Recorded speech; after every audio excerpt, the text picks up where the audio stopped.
तंत्र देख रहे हैं आप, मैं हूं आपके साथ नेहा दुबे। एक और कर्नाटक सरकार का खजाना खाली हो रहा है, दूसरी ओर कांग्रेस सरकार फ्री वाली योजनाएं शुरू कर रही है। चुनाव जीतने के लिए कांग्रेस ने कई चुनावी वायदे किए, मगर अब उसे पूरा करने में हाल बेहाल हो रहा है। ऐसे में खुद कांग्रेस चीफ मल्लिकार्जुन खड़गे ने अपनी ही कांग्रेस सरकार की खिंचाई की है। कर्नाटक में मुफ्त बस योजना पर समीक्षा की बातों पर खड़गे ने नाराजगी जताई है और कहा है कि उतना ही वायदा कीजिए जितनी की आप पूरी कर पाए। दरअसल डिप्टी सीएम डीके शिव कुमार का एक बयान आया था, राज्य सरकार शक्ति गारंटी योजना की समीक्षा करेगी। इस स्कीम के तहत राज्य में महिलाओं को मुफ्त बस यात्रा की सुविधा मिलती है। वहीं हिमाचल में करीब 2.5 साल पहले आई कांग्रेस सरकार लगातार कर्ज में डूब रही है। हिमाचल के आर्थिक संकट की वजह सरकार की तरफ से बांटी जा रही फ्रीबीज को जिम्मेदार माना जा रहा है। 2.5 साल पहले हुए विधानसभा चुनाव के वक्त कांग्रेस ने मुफ्त की कई योजनाओं का वादा किया था। सरकार बनने पर इन वादों को पूरा किया और जिसने कर्जा और ज्यादा बढ़ा दिया। राज्य सरकारों पर कर्जा लगातार बढ़ता जा रहा है। सरकारें सब्सिडी के नाम पर फ्रीबीज पर बेतहाशा खर्च कर रही है। आरबीआई की एक रिपोर्ट बताती है कि राज्य सरकारों का सब्सिडी पर खर्च लगातार बढ़ रहा है। राज्य सरकारों ने सब्सिडी पर कुल खर्च का 11.2% खर्च किया था, जबकि 2021 से 22 में 12.9% खर्च किया था। इसमें पंजाब की हालत सबसे ज्यादा खराब होगी। बता दें आपको कि उस समय तक पंजाब सरकार पर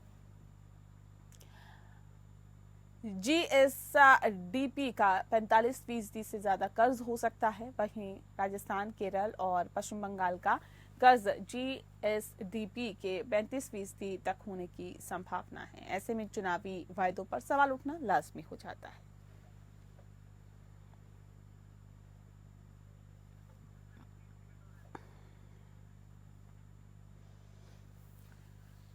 तो फ्रीबीज पर अब सवाल उठ रहे हैं। दरअसल कांग्रेस सरकार तमाम जो वायदे किए थे कांग्रेस सरकार ने, चाहे कर्नाटक की बात करें या फिर हिमाचल की, अब उन वायदों को पूरा करने में सरकार के पसीने छूट रहे हैं और ऐसे में कर्नाटक का खजाना जो है वो खाली होता जा रहा है। तो दूसरी तरफ आपको बता दें कि हिमाचल प्रदेश भी कर्ज में लगातार डूबता जा रहा है। इस विषय पर तफसील से चर्चा करने के लिए खास मेहमान हमारे साथ मौजूद है, उनसे आपका परिचय करा देते हैं। इस वक्त हमारे साथ कैप्टन आई सिंह जी हैं, नेता हैं बीजेपी के। स्वागत है सर आपका। हमारे साथ संजीव निगम जी जुड़ गए, प्रवक्ता है आम आदमी पार्टी के, आपका बहुत स्वागत है। और विजय कौशिक जी हमारे साथ जुड़ गए, प्रवक्ता है कांग्रेस पार्टी के। विजय जी आपका भी बहुत स्वागत है। इस खास कार्यक्रम की शुरुआत विजय कौशिक जी आपके साथ ही करते हैं, क्योंकि देखिए कर्नाटक में भी आपकी सरकार है और हिमाचल में भी आपकी ही सरकार है और दोनों ही तरफ अगर देखें तो कर्ज में डूबती हुई सरकार दिखाई दे रही है। तो सर ऐसे वायदे क्यों किए जाते हैं जिन्हें पूरा करना सरकार को, स्टेट को, दोनों को कर्ज में डाल देता है और वो कर्ज लगातार बढ़ रहा है? देखिए, सबसे बड़ी बात यह है कि जब चुनाव मैदान में हम होते हैं तो हमें कई बार सरकार की अंदरूनी स्थिति नहीं मालूम होती। जैसे बीजेपी सरकार ने राज्य की आर्थिक हालत को बहुत ज्यादा खराब कर रखा था और जब हम सत्ता में आए तो बहुत सी योजनाओं को लेकर हमें दिक्कत आई, लेकिन फिर भी हमने अधिकांश योजनाओं को मैनेज किया है। और कर्नाटक सरकार को इस बात पर भी जवाब देना पड़ेगा, डीके शिव कुमार जी को भी, यदि आखिर ये योजनाएं किस कारण से इनमें क्या दिक्कत आई जिसके चलते इस योजना को बंद करने का निर्णय सरकार द्वारा लेना पड़ा। और वैसे भी जो हमारे राष्ट्रीय अध्यक्ष हैं वो इस बारे में पूरी तरह से सजग हैं और उन्होंने इस मुद्दे को उठाया है। तो निश्चित तौर पर इस मामले की सच्चाई जो भी होगी वो जनता के सामने पूरी ईमानदारी के साथ आ जाएगी। नहीं, ये सवाल इस बात को लेकर है, देखिए लगातार इस तरह की चीजें आ रही है ना, पहले हिमाचल फिर कर्नाटक का भी मामला सामने आया है। ये आखिर ये क्या किसी से सीख मिली है क्या कांग्रेस पार्टी को कि फ्री की जो योजनाएं शुरू कर दें और उसके बाद जब सरकार में आते हैं तो उसके बाद नहीं पूरी कर पाएंगे? तो क्या ये मैसेज क्या जा रहा है जनता में? देखिए, जनता समझदार है, जनता को मालूम है कि बीजेपी ने वहां पर क्या किया और ऐसा नहीं है कि भी केवल हमारी ही कुछ योजनाएं बंद होती है। बीजेपी भी कई योजनाओं को बंद करने पर विवश होती है। हमारी सरकार के समय में आपको याद होगा गैस सिलेंडर के ऊपर सब्सिडी मिलती थी और व्यक्ति को सीधी मिलती थी, लेकिन मोदी जी सरकार ने क्या किया, आप सब्सिडी छीन ली थी ना, और उसके बाद में फिर उन्होंने सब्सिडी का ड्रामा किया और आज भी सब्सिडी का ड्रामा कर रही है। नहीं, ऐसी योजनाओं की क्यों जिक्र किया जाता है, क्यों लोगों को इस तरह के लालच या लोभन दिया जाता है जिससे कि आप लोगों को एक बार फिर से वोट मिले, सरकार बने? क्यों ये लालच दिया जाता है जब सरकार नहीं कर पाती? या फिर जो हालात है उनको देखते हुए बोलना चाहिए ना कि जो हालात रहेंगे उसके हिसाब से हम बेहतर से बेहतर योजनाएं आप लोगों के लिए चलाएंगे। ये फ्रीबीज का क्या मतलब? कांग्रेस पार्टी आकलन करती है कि हम पिछली बार इस राज्य में सत्ता में थे, क्या इस राज्य की स्थिति हमारे हाथों थी, तो उस आधार पर हम घोषणाएं करते हैं। और हमारी कोशिश ये नहीं है कि हम इसको हमेशा के लिए बंद कर दें। इस योजना को वक्ती तौर पर इसे बंद किया जा रहा है और जब इस मामले में जैसे ही परिस्थितियां चेंज होगी हम लागू कर देंगे। हमारा मकसद जनता का पैसा जनता तक पहुंचाना है, जनता को ज्यादा से ज्यादा सुविधाएं देना है, चाहे वो नारी के सशक्तिकरण की, आर्थिक सशक्तिकरण की बात है, चाहे सामाजिक सशक्तिकरण की बात है। हम इस मुद्दे पर कतई पीछे नहीं है। ठीक है, हम अपनी गलती मानते हैं, स्वीकार करते हैं कि कहीं ना कहीं कोई चूक हमारे मैनिफेस्टो को बनाते वक्त हुई है, लेकिन हमारी नीयत और नीति साफ है। हम जनता को इससे भी बेहतर योजनाओं का लाभ आने वाले समय में देंगे। क्या आम आदमी पार्टी से सीख मिली क्या आप लोगों को? उसी पे आगे बढ़ने की बात की जा रही है। देखिए, आम आदमी पार्टी ने तो कांग्रेस की नकल की है, भाजपा भी आज कांग्रेस की नकल कर रही है। अब देखिए ना, ये वो लोग थे जब कांग्रेस राज में सब्सिडी का विरोध करते थे, इसलिए मोदी जी ने आप ही सिलेंडरों के ऊपर सब्सिडी हटाई, याद हो तो आपको। आज वही मोदी सरकार क्यों सब्सिडी देने पर मजबूर है? जरा जवाब दें। क्यों दिल्ली सरकार बिजली पर सब्सिडी देने पर मजबूर है? तो बहुत से मामले हैं, इन्होंने हमें देखकर ही सीखा है और हमारी बिजली हम ही को में आऊं। और जनता सब जानती है कि ये किस तरह से गड़बड़ घाले कर रहे हैं। कांग्रेस पार्टी तो जनता को सीधा लाभ दिया करती थी। ठीक है, ये लोग सीधे लाभ में भी अरविंद केजरीवाल ने क्या कांग्रेस पार्टी से सीखा है क्या फ्री की मुफ्त की योजनाएं चलाना? ये तो आम आदमी पार्टी तो खूब करती है। दिल्ली के संदर्भ में भी हमने देखा, पंजाब के हालात भी हम देख रहे हैं, और कितना जो घाटा है वो बढ़ रहा है, ये बढ़ सकता है, वो भी देखा जा रहा है। आंकड़े तो बहुत कुछ बयां कर रहे हैं सर, ये कहाँ तक जायज है? नेहा जी, ये एक आर्ट है और ये सबके बस की बात नहीं है। जो अरविंद केजरीवाल साहब ने करके दिखाया है, लोग करना तो चाह रहे हैं और करने का प्रयास भी कर रहे हैं, लेकिन कर नहीं पा रहे हैं। आपने देखा दिल्ली में हमारे 10 साल 2 टर्म लगातार जो है पूरे हो रहे हैं, तो हमने जो वायदे किए थे वो हमने लगभग निभाए हैं। और कुछ ऐसे वायदे हैं जो कि समय जिनमें ज्यादा लगता है, जिनमें समन्वय की आवश्यकता है, उन्हीं में कुछ दिक्कतें आई होंगी, लेकिन जहां सीधे दिल्ली सरकार की बात रही है उन्होंने वायदे पूरे किए हैं। और अगर ये इतना आसान होता, ये आसान नहीं है। हमने कहां से कैसे पैसे बचाए, जहां पर पैसे लगने चाहिए, भ्रष्टाचार होता रहा है, हमने उसको खत्म करके और वो दूसरी योजनाओं में लगाया है। तो इस और आपने देखा दिल्ली में लगातार सरकार फायदे में जा रही, कोई वहां घाटे और नुकसान वाली बात नहीं है, बजट भी बढ़ता जा रहा है। तो ये एक आर्ट है, कला है, और ये सीखनी पड़ती है, समझनी पड़ती है। अगर इतना ही आसान होता तो फिर नई पार्टी बनाने की क्या जरूरत थी और नए लोगों को भर करके आने की क्या आवश्यकता थी? तो हमने कोई कमी नहीं छोड़ रखी है। आपने देखा है दिल्ली में जो भी हमने बातें कही, वो अलग बात है कि हमारी योजनाओं को रोका गया। हमारी तरफ से कोई चीजें नहीं रोकी गई, दिल्ली सरकार की तरफ से कोई चीज नहीं रोकी गई। वो औरंगेबाजी एलजी महोदय के जहाँ जा रहा, वो उनमें थोड़ा सा लेट लतीफी हुआ, कहीं बंद हुआ, लेकिन जो योजनाएं दिल्ली सरकार ने कही थी उनको पूरी ईमानदारी से किया और उनको निभाया। और उसी के दूसरी बार हम चुन करके आए इतनी थम्पिंग मेजोरिटी से, और तीसरी बार भी दिल्ली के लोग अभी चुनेंगे। बता रहे हैं कि पंजाब के हालात और ज्यादा खराब हो सकते हैं और जीएसडीपी जो है वो 45% से ज्यादा कर्ज हो सकता है। अब ये बताइए कि इतने फ्री की योजनाएं आप लोग चलाते हैं, जो कर्ज है वो लगातार बढ़ता जा रहा है और आने वाले वक्त में और ज्यादा बढ़ सकता है। इसका क्या नुकसान होगा, ये सोचने की कोशिश की है कभी आप लोगों ने? रेवेन्यू कैसे आता है, जनरेट कैसे किया जाता है, ये भी एक आर्ट है ना, मैंने बताया ना। नहीं, वो आर्ट तो हमने देखा ना सर, वो तो हमने देखा, हर गली मोहल्ले में जो ठेके खुल रहे थे वो तो हमने देखा ना, रेवेन्यू कैसे बढ़ता है।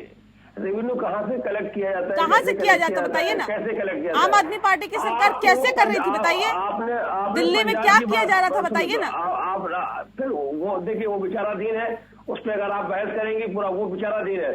न्यायालय ने उसके ऊपर जेल भी जाना पड़ा मुख्यमंत्री जी को दिल्ली के, और वहां से जमानत पर भी आ गए। वो लंबी बहस का मुद्दा है, वो अनावश्यक वापस आना उसे नहीं कहते, बेल कहते हैं, बेल। गलत बात है ये इसका हमारा न्यायालय में जो है हमने इसकी लड़ाई लड़ा है संगत पूर्वक से, और वहां से हम जो है बेदाग और विजयी होकर के निकलेंगे। नहीं, रेवेन्यू कैसे जनरेट कर रहे हैं बताइए ना। वो बता रहे दूसरी पार्टी को भी बता दीजिए, जहाँ जिनकी सरकार है वो भी कर लेंगे। नहीं, दूसरी पार्टी नहीं कर पाएंगे। हम जहाँ जहाँ आएंगे, हम पंजाब में आपने देखिए तमाम आपने देखा होगा जो सरकारें होती है गवर्नमेंट प्रोजेक्ट बेच देती है, प्राइवेटाइजेशन कर देती है। हमने पंजाब में किया, एग्जाम्पल है, हमने पंजाब में जो है जो ऐसा एक बिजली का बहुत बड़ा प्रोजेक्ट है वो हमने प्राइवेट से सरकार ने लिया है और एक अच्छा चला रही है। तो ऐसा नहीं है कि अगर सरकारें चाहे तो कर नहीं सकती, लेकिन उसमें जरूरत है धैर्य की और ईमानदारी की। उसमें ऐसा नहीं कि एक दिन का काम हो कि फटाफट आपने जो है स्विच ऑन किया और हो गया, ऐसा नहीं होता। उसको लगातार करना पड़ता है, निभाना पड़ता है। कहीं ना कहीं आपको जो है उसमें आप लोग आपकी जो है आलोचना भी करते हैं, वो भी बर्दाश्त करनी पड़ती है। तो लेकिन हमारी जो नीयत सही है, जो हमारा नीयत तो सभी सही बता रहे हैं सर, अपनी नीयत तो सब सही बता रहे हैं। पहले तो योजनाओं का फायदा बताया जाता है, हमारी सरकार आएगी तो वायदे किए जाते हैं, हम ये कर देंगे, हम वो कर देंगे, और बाद में उनको बंद करने पर विचार किया जाता है। सवाल इस बात को लेकर है ना कि जिन वायदों और दावों के आधार पर अगर सत्ता में आई है पार्टी, तो फिर उनको बंद क्यों करना, ये एक बड़ा सवाल है। Captain I Singh ji, Bharatiya Janata party भी फ्री बीज में तो कम से कम पीछे नहीं है, क्यों कर रहे हैं आप लोग ऐसा? पहले बड़े बड़े वायदे और उसके बाद स्टेट डूब जाता है कर्जे में, क्यों? देखिए नेहा जी, चाहे कांग्रेस पार्टी हो या आम आदमी पार्टी हो, ये दोनों ही एक ही सिक्के के दो पहलू हैं। एक चट्टोपट दोनों करने वाले हैं। ये झूठ की योजना लेके तो चुनाव लड़ते हैं, लोगों को जो है ना झूठ में इतना फंसाएंगे, हम ये देंगे वो देंगे, और जब देने की नौबत आती तो उसमें 50% भी दे नहीं पाते। और जहां अगर 50% भी देते हैं तो उस स्टेट का बेड़ा गर्क हो जाता है। क्योंकि सबसे बड़ी बात यह है कि जो स्टेट का रेवेन्यू है उसमें कर्मचारियों की तनख्वाह भी देना है, उस स्टेट का विकास कार्य भी करना है, तो सारे खर्चे उस रेवेन्यू में तो आते हैं। तो रेवेन्यू उतना जनरेट होता नहीं है, और ये इतना उस पर बोझ चढ़ा देते। उसके बाद फिर इनके नेता इतने ईमानदार है कि डेली जो है ना भ्रष्टाचार के केस में जेल में बंद होते हैं, चाहे कांग्रेस हो चाहे आम आदमी पार्टी हो।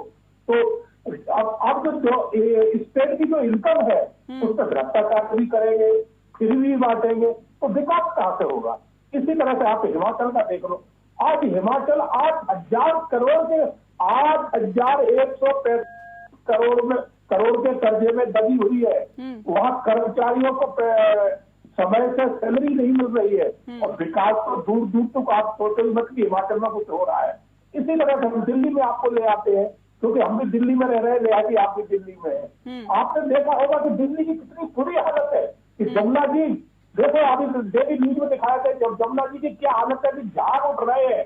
2 दिन बाद छठ पूजा आ रही है, लोग छठ पूजा जमुना जी में करते हैं, जमुना जी में जाने लायक ही नहीं है, तो पूजा करेंगे कहाँ?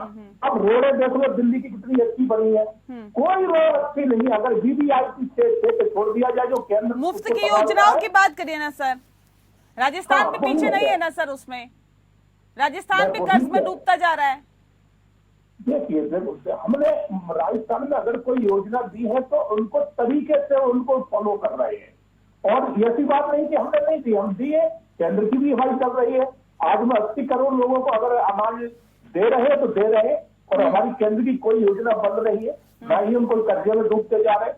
तो रेवेन्यू को भी आप उतना ही लेके आइए, रेवेन्यू ला नहीं पाते, अगर लाते हैं तो भ्रष्टाचार कर लेते। विजय कौशिक जी, रेवेन्यू नहीं आ पा रहा आप लोगों के पास, कह रहे बाकी सरकारें तो ठीक है, आम आदमी पार्टी भी कह रही है क्या हमारे पास जो ट्रिक है, जो अरविंद केजरीवाल के पास ट्रिक है, वो कांग्रेस पार्टी के पास नहीं है, बाकी पार्टियों के पास नहीं है। बीजेपी भी यही कह रही है कि रेवेन्यू लेके आइए ना, अगर कर्ज में डूब रहे हैं तो रेवेन्यू क्यों नहीं ले पाए? मतलब आपकी सरकार जो है विफल साबित हो रही है। देखिए मैं केवल एक चीज कहना चाहता हूँ छाछ बोले तो बोले, छलनी भी बोले, जिसमें सर्वस्व है। मोदी जी की सरकार की हम बात करें तो देश के ऊपर 70 सालों में कर्जा हुआ था केवल 45 लाख करोड़ का, जो कि आज मोदी राज में बढ़कर 150 लाख करोड़ को भी क्रॉस कर चुका है। तो कर्ज लो घी पियो की नीति मोदी सरकार की है।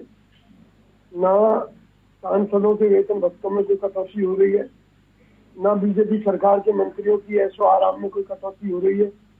आम जनता को मारा जा रहा है और आरोप हमारे ऊपर लगाया जा रहा है।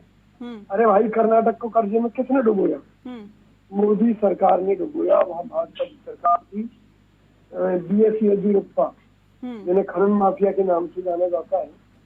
किस तरह से वो बीजेपी के ऊपर हमलावर थे पूरे देश में देखा। तो बात यह है कि हमारी जो गलती है हम स्वीकार करते हैं, लेकिन हमारी नीयत और नीति बिल्कुल ठीक है। हम प्रदेश को डूबने नहीं देंगे, बल्कि तरक्की की ऊंचाइयों की तरफ आगे ले जाएंगे, आगे बढ़ाएंगे। नहीं, बीजेपी सरकार ने क्या किया क्या नहीं किया वो तो अलग चीज है ना। अब जो हालात है स्टेट के, उसके लिए जिम्मेदार कौन है? मल्लिकार्जुन खड़गे अगर नाराजगी जता रहे हैं अपनी, तो मौजूदा सरकार से ही जता रहे हैं ना, कांग्रेस पार्टी से ही जता रहे हैं ना। DK शिव कुमार अगर सोच रहे हैं योजनाओं को बंद करने या फिर कुछ संशोधन करने की, तो फिर अपने ही योजनाओं के बारे में सोच रहे हैं ना। भारतीय जनता पार्टी की योजनाओं के बारे में तो नहीं सोच रहे हैं ना। नहीं तो हमने कब मना किया? यही तो हम कह रहे हैं, यही तो हमारी पार्टी की खूबी है कि हमारे यहाँ लोकतांत्रिक सिस्टम है, और किसी योजना के बंद होने से अगर हमारे राष्ट्रीय अध्यक्ष विरोध कर रहे हैं तो आप देखिए उनके मन में आम जनता के लिए कितना दर्द है, कितनी पीड़ा है। और मैं तो पार्टी हाईकमान से कहूंगा कि अगर उन्हें कहीं लगता है कि कोई दूसरा व्यक्ति इन योजनाओं को ज्यादा बेहतर ढंग से जनता के लिए लागू कर सकता है तो बदल देना चाहिए, हमारे मुख्यमंत्री को बदल देना चाहिए। ठीक है संजीव जी, देखिए जनता को भी तो बताइए ना कि ऐसा कौन सा ट्रिक है आप लोगों के पास जो रेवेन्यू लेकर आता है, क्योंकि पंजाब में जो हालात है वो तो ये बता रहे हैं कि कर्ज में लगातार डूबता हुआ जा रहा है वो स्टेट। तो दिल्ली में अगर रेवेन्यू आ रहा है तो पंजाब में क्यों नहीं आ पा रहा है? भाई आपका बिल्कुल क्वेश्चन सही है। तो अभी आपने देखा होगा कि सुप्रीम कोर्ट ने भी बोला है केंद्र सरकार को कि पराली वाला बहुत इस समय मसला चल रहा है, तो वो किसानों की मदद के लिए, मुझे एग्जैक्ट फिगर नहीं याद है क्या 1200 करोड़ या इतने कुछ है, वो शायद आप दे पंजाब सरकार को। कोई अगर एडिशनल कोई बोझ आता है, कोई इस तरीके की कोई जो है नेचर से जिनका सीधे संबंध है और अगर उसे कुछ करना होता है, उसमें मदद की आवश्यकता होती है। पराली वाले केस की मैं बात कर रहा हूँ, पराली को जलाने के लिए ना जलाए तो उसके लिए क्या क्या किया जाए, कैसे कैसे किया जाए, इसके बारे में सुप्रीम कोर्ट ने कहा है। तो जो सहयोग केंद्र को करना है वो तो करना ही पड़ेगा, और हम पंजाब में धीरे धीरे उसको लाएंगे। एकदम से तो नहीं होगा जो पीछे का कि एकदम से कोई सरकार बदली, चेहरा बदला होगा। हाँ, हम ईमानदारी से काम कर रहे हैं, हम कर तो रहे हैं ना, उसमें कोई ऐसी घपले घोटाले की तो कोई शिकायत नहीं मिली है। अभी कितना हुआ, 2.5 साल हुआ है पंजाब में हमको, तो हम प्रोग्रेसिव फॉर्म में है, हम काम कर रहे हैं, वहां पर डेवलपमेंटल फेज में है। तो ऐसा कुछ नहीं है, पूरे 5 साल का वक्त आप हमको दीजिए, 10 साल तो आपने देखा ही है।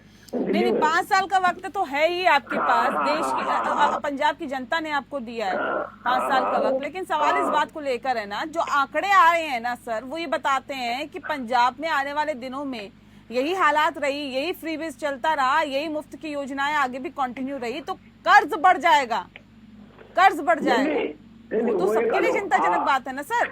आप अनुमान लगा रही है, उसमें टाइम टू टाइम। मैं अनुमान नहीं लगा रही हूँ ना, ये जो आंकड़े आए हैं वो अनुमान लगा रहे हैं। आंकड़ों की बात मैं कर रहा हूँ। अभी 6 महीने में, फिर साल भर में ये आंकड़े जो है कोई स्थिर चीजें थोड़ी है, ये आंकड़े हमेशा बदलते रहते हैं, अप डाउन चलता रहता है।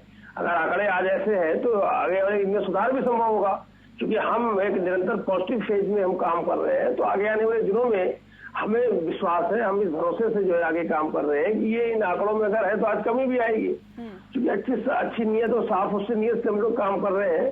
तो काम तो जनता के लिए ही किए जा रहे हैं ना। बाकी लोग साफ नीयत से काम नहीं कर रहे हैं क्या? नहीं, अब कौन क्या कर रहा है, कौन क्या नहीं कर रहा है, ये तो वही बता पाएंगे बेहतर। क्योंकि भाई किस तरीके से जो जैसा करेगा उसका सही मायने में तो जनता है ना। जनता जो है उसको पैरामीटर तो वही बाद में फाइनल करके चुनती है। अच्छा काम होगा, अच्छा काम उनके हित का होगा तो आपको रिपीट करेगी, वरना आपसे बाय बाय जाइए, अपना काम देखिए जा करके। तो ये चीजें हैं, काम करना चाहिए। सरकार चलाना और सरकार में रहना ये कोई ऐसा काम नहीं कि आप ऐसो आराम मौज मस्ती करिए।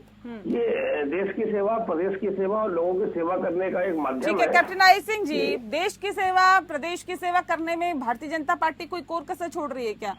क्यों ऐसे हालात हो रहे हैं कि फ्रीबीज लगातार दावे वायदे किए जाते हैं और फिर जब उनको पूरा करने की बारी आती है तो पता चलता है जो कर्जा है वो तो लगातार बढ़ता जा रहा है। ये कैसे पूरा करें, ये एक बड़ा संकट खड़ा हो जाता है। देखिए जी, भारतीय जनता पार्टी जो बातें करती है, भारतीय जनता पार्टी को सरकार चलाना आता है, देश का विकास करना भी आता है और रेवेन्यू कैसे कलेक्ट किया जाता है वो भी आता है। आपने देखा होगा कि हमारे साल में जो जीएसटी के माध्यम से रेवेन्यू आ रहा है और उससे पहले सरकारों को क्या आता था, आता ही नहीं था, क्योंकि उनको तरीका ही नहीं है लेने का रेवेन्यू कैसे लिया जाता है। तो इसमें बहुत अंतर होता है। अब केजरीवाल जी है, ठीक है, झूठ की योजना तो बहुत चला देते हैं, मगर उनको एक धरातल पर उतार सके तो नहीं चल उतार पाते। इन्होंने कहा मोहल्ला क्लिनिक हम चलाएंगे। मोहल्ला क्लिनिक के माध्यम में इन्होंने दिल्ली को खूब लूटा। एक मोबाइल के नाम पर 1,000 टेस्ट हुए, पैसा बराबर गया गवर्नमेंट का, मगर टेस्ट धरातल पे एक भी नहीं हुआ है, उसमें घोटाला किया। इन्होंने कहा कि जो है रेवेन्यू हम जनरेट करना जानते हैं। अब बिल्कुल बहुत अच्छा जानते हो, तभी तो आप जो है खराब नीति लेके आए थे जिसमें आपने पूरा ढांचा ही, अबकारी एक्ट का पूरा ढांचा ही बदल दिया था। 3% कमीशन से उठाकर सीधा 12% कमीशन कर दिया आपने। और एक जो नीति थी कि L1, L2, L3 एक नहीं हो सकते, आपने तीनों को एक ही बना दिया, जिसमें 5,000 करोड़ का घपला है, जिसमें केजरीवाल जेल काटे आए, आपके मुख्यमंत्री काटे आए, आपके संजय सिंह सांसद काटे आए, और भी कितने काटे आए, और भी आगे लाइन लगी है। इसी तरह से फिर इन्होंने कहा कि हम तो जनता का काम करना जानते हैं, जनता के साधारण काम जो है साधारण तरीके से, तभी तो केजरीवाल ने 150 करोड़ रुपए जनता का अपनी सुख सुविधा में लगाने के लिए 30 पहल तैयार करा दिया। देखिए 8-8 लाख के कमोड लगाए, 10-10 लाख के पर्दे लगाए, 5-5 लाख के टीवी लगाए, उसमें कहाँ जरूरत थी ये सब कुछ लगाने की। इससे पहले भी बहुत दिल्ली के मुख्यमंत्री रहे, बहुत सरकारें बनी है, हमारी भी बनी है, कांग्रेस की बनी, लेकिन इस तरह से किसी ने जनता का इतना पैसा अपने देख रही है, देश की जनता देख रही है और अलग अलग राज्यों की जनता भी देख रही है कि कौन क्या कर रहा है, कौन बड़े वायदे करता है और फिर उसके बाद जब पूरा करने की बारी आती है तो हाथ खड़े कौन कर देता है। ये भी देश की जनता और खास तौर पर कर्नाटक, हिमाचल, राजस्थान, दिल्ली, पंजाब, सभी की जनता देख रही है। सर बहुत शुक्रिया, वक्त आने पर जवाब देगी और जवाब ऐसा देगी कि फिर वो पार्टियां भी याद रखेंगी कि हाँ, इस तरह के हमें वायदे नहीं करने चाहिए जो हम पूरे ना कर पाए। लोकतंत्र में फिलहाल के लिए इतना ही। नमस्कार।